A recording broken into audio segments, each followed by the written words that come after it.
Hello, everybody. Welcome back to Living on the Verge.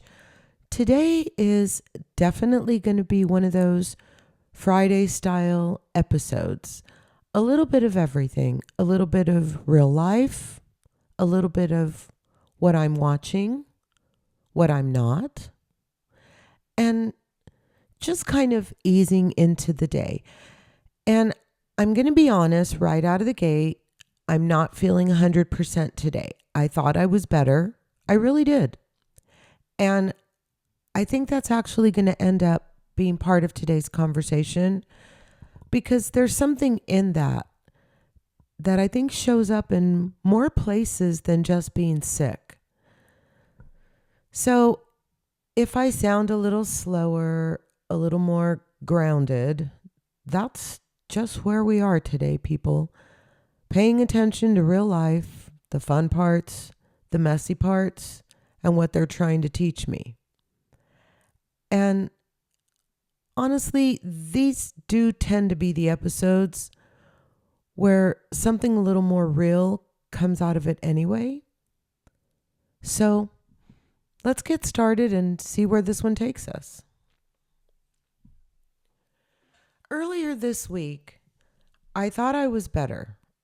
Last week I was sick. I had a cold and I really thought I was better. I even had a lovely beach day with a friend and a wonderful king crab lunch. Oh, it was so yummy. It was a fantastic day. The kind of day where you feel the fellowship is just so rich and wonderful and the conversation is natural and it's real. I just love days like that. You know what I'm talking about? The kind of day where you come away feeling happy and grateful for the friendship and you come away feeling secure, knowing that each time you reconnect with this friend, you will grow to know each other more deeply and more completely. And it's the kind of thing that real lifelong friendships are made of. And I feel so grateful for the opportunity to be able to experience such a real friendship. Because let's face it, we have different levels of friendship, right? And me, being who I am, I always tend to go all in with all friendships equally. And then life steps in and reminds me that all relationships are not created equally. But with this friend, ever since the beginning, all of my energy, effort, and love is completely and totally reciprocated. And it just feels so nice. So, thinking that I was back on track, I got up yesterday and my goal was, it's my go day. I'm feeling better. I had a nice relaxing reset day at the beach. And so I'm going to get back on track and make up for lost time. I got up. I did my morning routine. I went for a walk. I started moving again. I spent a good chunk of the day in the office doing a big block of tax work that I still need to get through so that I can turn things over and get my taxes taken care of for this tax season, which, let's be honest, is one of the least fun things to do. But it really does feel good to get it done and to get through the project. And then, because I thought I was back on track, I reset the house. Took out the trash, picked up after the dogs, did a few of those kind of baseline things, cleaning off the counters, vacuuming, just the kind of things that sort of make everything feel a little more in order. And I had that feeling of, okay, she's back. And I think we all know that feeling where you've been off for whatever reason.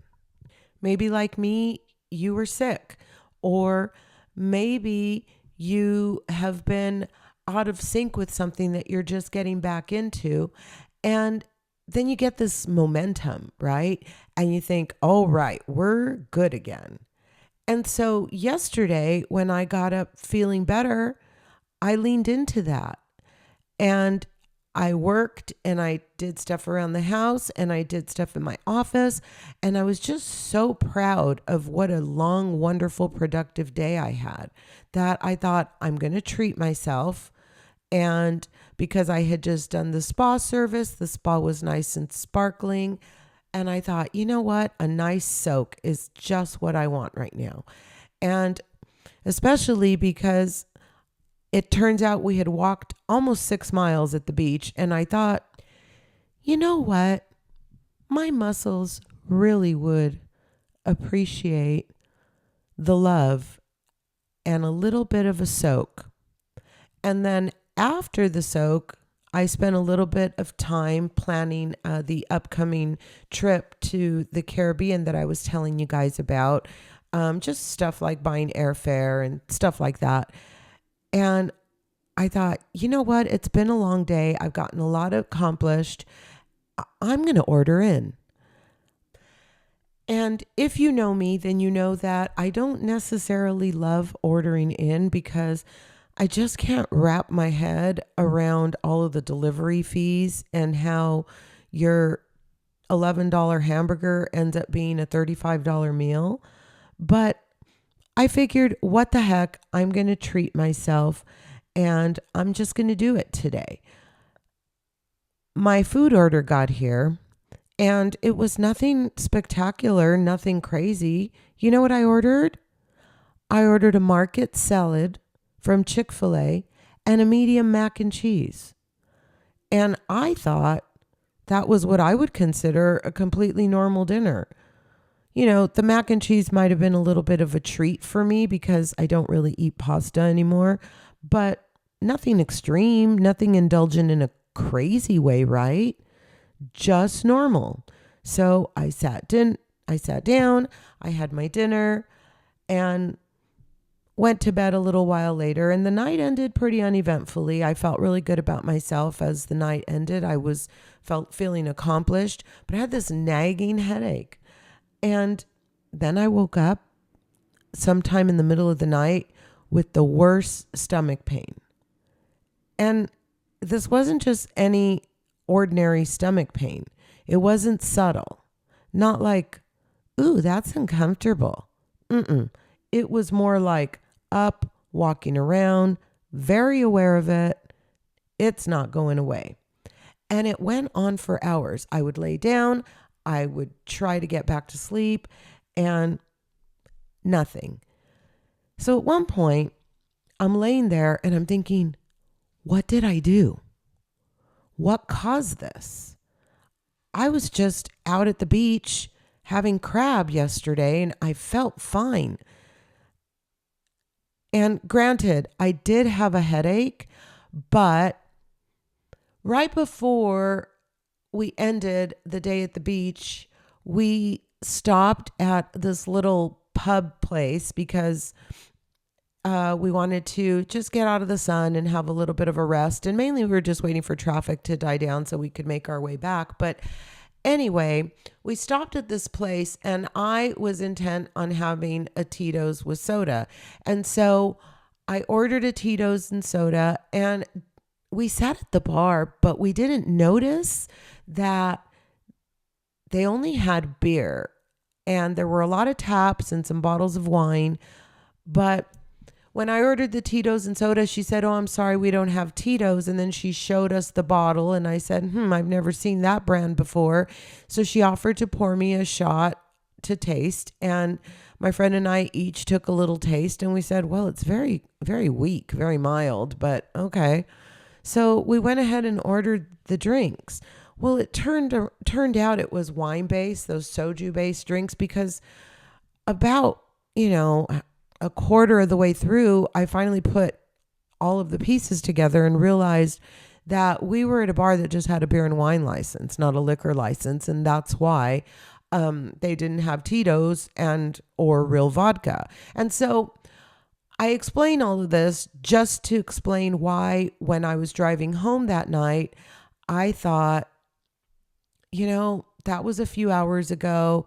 this is probably just a headache because I'm not used to drinking any sort of wine-based cocktail. And that's probably what this little headache is about. So I didn't think too much about it. But then when I had a headache again last night, I thought, that's weird. But I'm laying there thinking, and I realize I have to know what's different. So I start wondering what caused this. And that's just kind of where my brain goes. I constantly try to solve things because I think this is what we do, right? Tell me I'm not alone in this.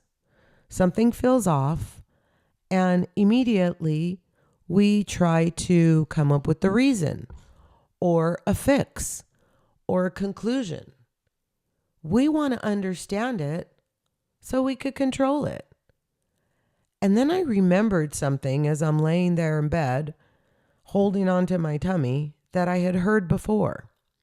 And that is, eating raw vegetables at night can be harder on your digestion.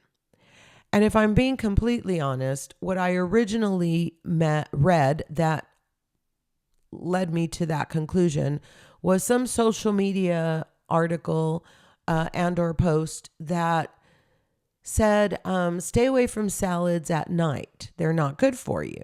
And so I thought, I don't know, that's kind of extreme. But anyway, I ended up wanting to go down the rabbit hole. And you know me, I thought, is this actually a thing? Or is it one of those random internet ideas? So me being me, I looked into it a little bit. And here's what I found that actually made sense. And so I want to share this with you. It's not that salads are bad. Please. That's not even close to the truth. That's not it. But our bodies, they do follow a rhythm. And at night, our natural body rhythm starts to slow down, right? We all know this. Don't eat late, blah, blah, blah. Your digestion slows down. Your system is basically starting to prepare for rest. And raw vegetables, especially leafy greens or cruciferous vegetables or things like cabbage, broccoli, they take more effort to break down. They're really high in fiber and they're really dense, which is why they're amazing for you and they're filling, but they can sit in your system longer. And sometimes they can start to sort of deteriorate and or pickle in your system before your system has had a chance to digest. And so for me, combining a big raw salad and something heavier like mac and cheese, and then add to that I was eating later in the evening, and then I pretty much went to bed shortly after. Well, it sounds like with what I was looking into that my body was trying to process just a harder meal at the same exact time that it's trying to wind down, which is not news. It's not something that has never happened before. But then layer on top of that I had just been sick, a little sensitive, and unbeknownst to myself, apparently not fully back online. So my system was already a little off, probably not ready to try to digest mac and cheese. But considering that I had had crab legs the day before, I had no reason whatsoever to believe that this would make me sick. And so mac and cheese was the indulgence, but the salad, I thought I was actually making good food choices, because what I really wanted to order, well, we're not going to get into that. And then what really hit me was this. I may have thought I was back to normal, but my body wasn't ready for normal yet. So finally morning comes and I get out of bed and I have this banging migraine, and I had something really important to do today, but it involved me driving 2 hours for essentially what was going to be a 30-minute event. And getting up this morning with the migraine and my head throbbing, like not just any headache. It was like the migraines I used to have in my 30s, and my stomach is still hurting. I had to make the hard choice to stay home, and it kind of upset me because I don't really do well with the notion of like regressing. I was getting better. What happened? And all I could think about was, I have plans this weekend. I want to go out. I want to have fun. I want to see my new grandson. I want to check in on my son and my daughter in love. And yet here I am still sick. This is just so frustrating. And so, of course, I don't have the energy to fight myself. I just kind of have to sit with it this morning. And I realized that this isn't really just about food. This kind of stuff shows up in so many places. Think about it. Look into your own day or week or even month. This stuff shows up in so many places. We get a little energy back and we go, go, go. Okay, let's go. We've been off track and we go. Time to catch up. We feel slightly better and we go, go, go. Time to be back to normal. But in the funniest way, I was forced to realize that there's this in-between space where you're not necessarily where you were, but you're also not fully where you're going. And for me, that's what today feels like. Normally, I would have a tendency to want to rush through this space because it's uncomfortable and it's unclear and it doesn't feel productive. But maybe that space is actually important. Maybe that's where we recalibrate.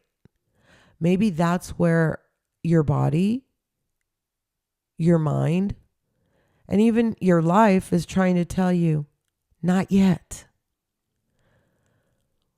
We would all do so much better to just listen to the small cues our bodies give us. And I was bummed to have to cancel my plans. I was going to connect with an old friend and have dinner on the way back into town. And that made me really sad. But she reminded me that I had to listen to my body when she replied to my text. And so again, it made me realize that our life gives us the cues that we need. We may not choose to listen to those cues, but our bodies are definitely talking to us and giving us the cues. And life gives us cues all the time. But if you're anything like me, you just want things to get back to normal as soon as possible and as quickly as possible. So whenever possible, we try to avoid the obvious cues. And that's kind of just where I'm at. All right, guys, let's shift gears a little and let's talk reality on the verge. Because again, there's actually a lot going on right now in the reality world. And I'm going to get through this section kind of as a what I'm watching, what I'm not, what I think is interesting. So let's get started. First, I don't know if you've watched, but FX has this series called American Crime Story. And season 1 was the O.J. Simpson story, while season 2 was the Gianni Versace story. And they are really well done, in my opinion. I really do think they're great. And I love period pieces from any time in history when I was alive, but especially the 80s and the 90s. And so focusing on the 90s, season 3 of the American Crime Story series on FX is called Impeachment. And it focuses on the Monica Lewinsky and Bill Clinton scandal. So this originally came out in 2021 and I've seen it before, but my son called and he was really excited about telling me that he had just seen it. And it reminded me that there were so many things that were different back then. And I kind of wanted to rewatch it through his eyes because, they had a little bit of an idea of what was going on, but clearly not at all, right? I mean, my son was born in 1998. And so this series explores the events through the perspective of Monica Lewinsky, Linda Tripp, and Paula Jones. And Lewinsky actually serves as the producer to this series because she wanted to ensure that the portrayal of her story was accurate. And so given everything that this girl went through, it's kind of cool that she at least had an opportunity to have a little bit of license over her own life and agency over how her story was being told. And I thought it was really well done. Sarah Paulson was notably fantastic as Linda Tripp, and what stood out to me is how differently it hits now. At the time, I think a lot of us consume the story in a very surface level way, right? And for me, again, I was focused on trying to shield my impressionable children from the shocking actions of our then president. Who knew that would be the beginning of an evolution in the presidency where decorum apparently was no longer a requisite for the job. But okay, I caught myself. I digress. And now looking back, there was a lot more there in that story. There were the issues of power dynamics, the media, the public spin, the narrative that the public put on this series was ridiculous. And it just feels more layered now. The JFK Jr. and Carolyn Bessette docuseries Love Story on Netflix is a 9-episode series. That one pulled me in. It's not just about them. It's about that era. And I just told you I love 90s era docuseries and just anything about that era. But this series was about the media pressure, the image, the idea of this perfect couple that everyone projects onto. And to me, the depiction of Daryl Hannah couldn't have made her happy. And close friend Carol Radzewell chimed in. You'll know the name from The Real Housewives of New York. And apparently, word on the street is she will be back as a friend of when New York starts filming, which may actually be happening now. But anyway, Carol had some stuff to say about this whole series. She chimed in and expressed disapproval of the Love Story series, calling it a tragedy exploiting dramatization that presents a fictionalized version of her life. And she's referring to Carolyn. And you see how heavy that actually is. I thought it was really well done. I thought that they put a good focus on helping us understand the dynamic between Carolyn and JFK before they even became a sensational married couple. I thought that they leaned into showing us what Carolyn was really like. And so for my purposes of consumption, I actually thought it was really, really well done. Padma's new culinary competition show called America's Culinary Cup just started.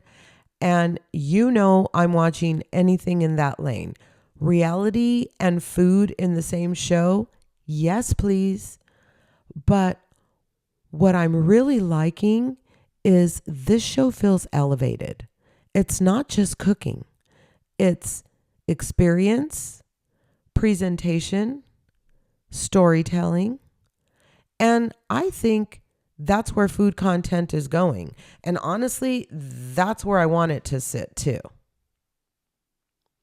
And then Love is Blind. They just had the reunion. And if you haven't watched, I'm about to spoil. So if that matters to you, maybe skip ahead about 45 seconds.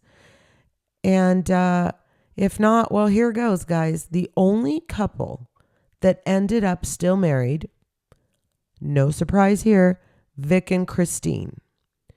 While on the finale, Amber and Jordan did get married, he told her he just couldn't do it, and they broke up prior to the filming of the reunion. And this is another tidbit. Remember Jess, who had fallen for the very widely disliked Chris? Well, she ended up with another contestant who didn't find a match on the show and therefore wasn't featured. But according to Jess, she had connected with him early on in the pods. And this is a doctor named Harmal Gill. And apparently the two are now happily together.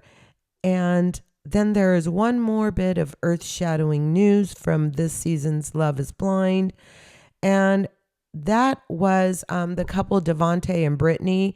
They did not get married. They didn't even go to the wedding ceremony at the end of the season. But instead, we saw a scene where they're sitting there kind of agreeing to just continue to see each other, but it was too soon to get married. If you watched that scene, and I think it would have been really hard not to watch it and have this takeaway, it seemed to me like Devontae was done and he was just saying what Brittany needed to hear so he could get out of Dodge without having to break up in that moment. Well, suffice to say, they did end up breaking up. But according to Brittany, they were supposed to still be together. And the earth-shattering reunion revelation was that Devontae announced that not only does he have another girlfriend, but also she is pregnant and he is going to be a father. Moving on to Real Housewives of Beverly Hills. Word is that the reunion was just filmed, and for me, this season was long and a bit boring. Sorry, but I am happy for the addition of Rachel and Amanda. For me, it provided us with much needed fodder and very necessary storyline. Think of what the season would have been without them. And I love when they go to Europe for the end of season trips. Italy was just gorgeous and it made me long to return. But never fear, I'll be back there in spring of 2027. Let's move on and close up this section with Southern Hospitality. Now, for me, this show is just light and fun and entertaining. And I do enjoy shows that take place at a bar or a club or a restaurant. This show, for me, is so reminiscent of the formula that worked for early Vanderpump era. And so I'm watching. I'm not fully invested in all of it, but I'm keeping up. What I'm not watching, Bachelor. Not pulling me in. Maybe it's the whole Mormon wives tie-in, and I know there's a lot of drama surrounding Taylor right now, and I'm supposed to be all over that. But you guys, I'm not interested, and I'm okay with that. And whatever this Bachelor mansion renovation situation is, I'm completely confused. I usually like home renovation shows. So I watched a few minutes of the first episode. I cannot. I tried. I'm out. So what other news is going on in reality TV and pop culture kingdom? Well, Real Housewives of Miami is being paused. That's interesting. And given it was one of my favorite shows last season, and as housewife stories go these days, I felt they had some interesting storylines. And I love the Miami and the fashion of it all. And it's sad for me to see them go. And though they are calling it a pause, I think this one might be a goner. Then there's news in Real Housewives of Salt Lake City land, which is filming in San Francisco, with sightings of a new housewife mid-season. Her name is Ashley Quay. She's 44 years old. They refer to her as a biker babe who is connected to the group through Whitney Rose. And from all accounts, Mary has not yet returned to filming on the heels of her heartbreaking recent loss of her son, Robert Jr. But she did publicly state she will return, and Andy Cohen reportedly said, "We will go at her pace." And Salt Lake City brings us one of the strongest casts in the franchise, so it'll be really interesting to see if the new addition of Ashley changes the dynamic. All right, it's time for Winos on the Verge. Now, this is where I share something from wine country, what I'm tasting, where I've been, or what's coming up that I think is worth knowing about.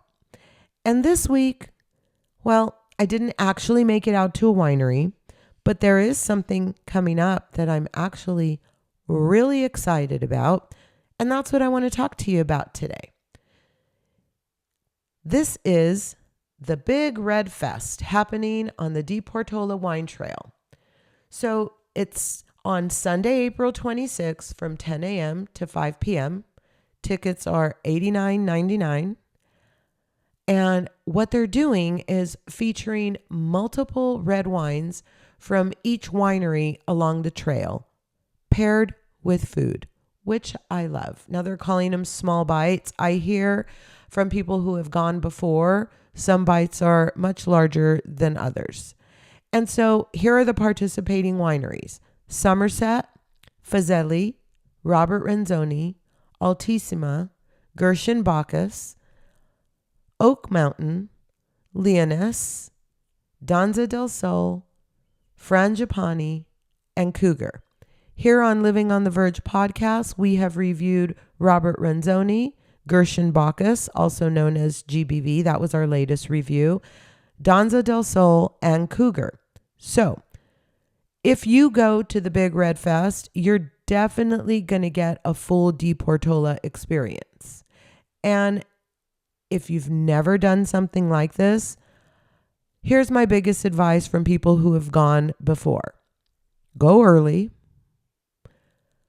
Do me a favor, hire a driver or bring a designated driver. Pace yourself. Drink water, way more than you think you need.